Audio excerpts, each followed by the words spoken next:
Good morning, Collective. Tarot Flow here to give you your weekly collective message. Yesterday, I did take a break because it was a holiday. So I hope all of you had a safe and fun weekend. Okay. And today's reading is going to be for the entire week. It's going to be good from the 26th to the 31st. And then just to give you guys a heads up, there's also a full moon in Sagittarius this Sunday, the 31st. This will be the rare blue moon that I've been talking about.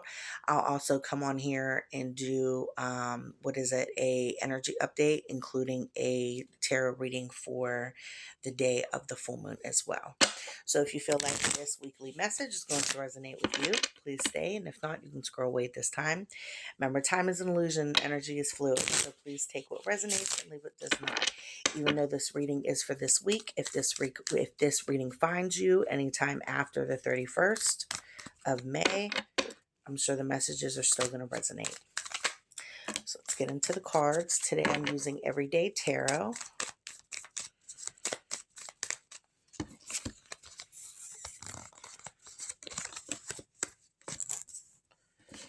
Okay. And if you guys haven't already, I went live last week. And I did post that video to my profile, so you can go back and watch it. Okay. So we do have 4 cards here. Ah, look at that outcome. I love this for us. That's wonderful. So we have 4 cards. Okay. We have the 6 of Cups with the Hermit. And then we also have the 7 of Pentacles with the Queen of Swords. It's definitely giving Gemini season. So with the 6 of Cups and the Hermit, there's still a need for healing. There's still a need for us to detach so we can emotionally balance ourselves, or, and especially for me as a reader, the 6 of Cups is always inner child healing as well. And with the Hermit card here, there's some deep introspection needing to take place around your inner child, or you having a better understanding of things that were done to you in the past, your childhood experiences. And there will be a theme around reflection. Nostalgia this summer. And I had talked about that in my live because the 6 of Cups did come up in my live also. And that's what a lot of us are still trying to work through, is the inner child. I feel like that's the most difficult. That's like our King Koopa of our spiritual journey. A lot of us don't want to go back and relive those tough, uncomfortable moments about our childhood. However, it is absolutely necessary. There's enlightenment here, or an aha moment, some type of breakthrough that is coming when you are allowing yourself to dive into the past, things around your childhood, to help give you a better understanding. This light here is illumination. So you might have to revisit the shadow realm and do some shadow work. However, that inner work that you're doing is going to overall bring you back to the light again.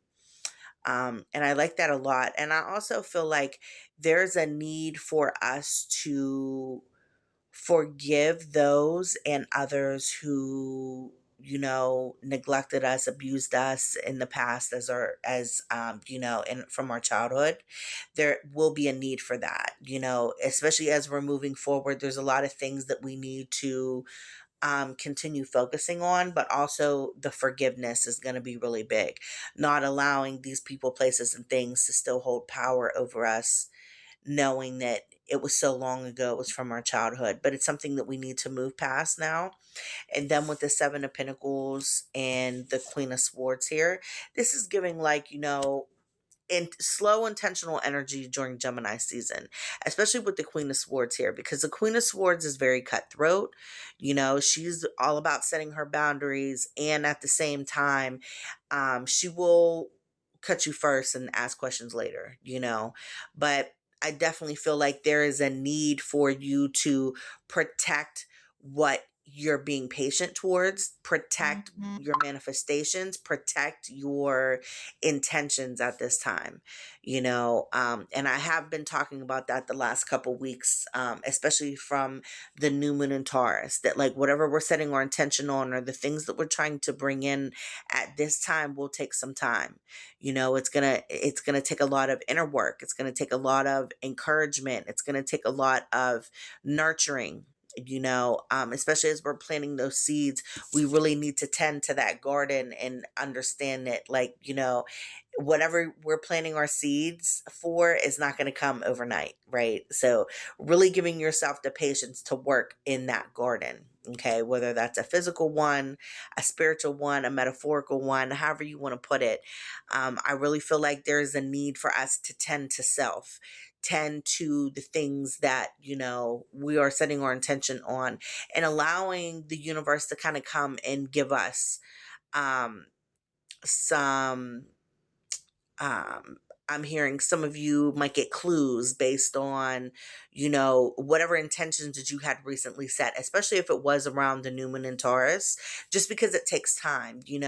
Taurus is that sign of like luxury and comfortability and leisure. So really taking your time and how you're moving towards something, taking your time in your manifestations. Um, and then I think around Libra season, because this is still air, right? I think by Libra season there'll be a telltale clue to kind of help you have a better understanding as a, okay, well, I set my intentions on that back in the springtime with the new moon in Taurus. So now as as we are moving more towards Libra, there's going to be a lot of balance, or you starting to finally see that a lot of those things are finally coming to fruition. And I'm only saying that too because we're also in Pluto retrograde, which will also go direct October 15th, I believe, which will also be in Libra season. So whatever you're doing right now is going to determine how Pluto retrograde is going to play out for you once it goes direct. This is a lot about, karmic justice, karmic rewards, karmic restoration on all timelines. And that's why I feel like this is real big. Us learning how to heal or learning how to reflect more on things that were done to us in the past, reflect more on our childhood, so we have a better understanding of it. And it's still sort of kind of giving, Venus in Cancer, and I've been talking about that already the last couple weeks. It's like, giving yourself some type of nurturing energy so you can bring some emotional healing to yourself. And then I want to talk about these cards on the bottom of the deck real quick too, because this is really dope. This is really dope. So we do have the Ten of Cups here, which is, everybody's happily ever after card. This is emotional support, emotional availability, and fulfillment and happiness all around. And then we have the Ace of Cups. This also came out the last couple weeks with Venus in Cancer, refining your self love and what self love looks like for you, how you can fill your own cup so you could be there and, help others. And then we have the Hierophant here, which is higher learning, but something of divine order is coming to you now. And it's giving, like, you're getting the keys towards something, some type of knowledge here, some type of higher knowledge that is allowing you to unlock. I'm hearing like dormant parts of the brain, so you could be getting crazy downloads at this time. And then you have a lot of this quick energy moving into with the 8 of wands. I feel like this has a lot to do with and we're not going to see it until I believe June 30th, but once Jupiter goes into Leo, that's really going to spark a light up under us where we're going to want to get up and move, and lots of good prosperity and abundance around that transit as well, and especially with the Leo. That's what these two cards, or with the strength card, that's what these two cards here are giving.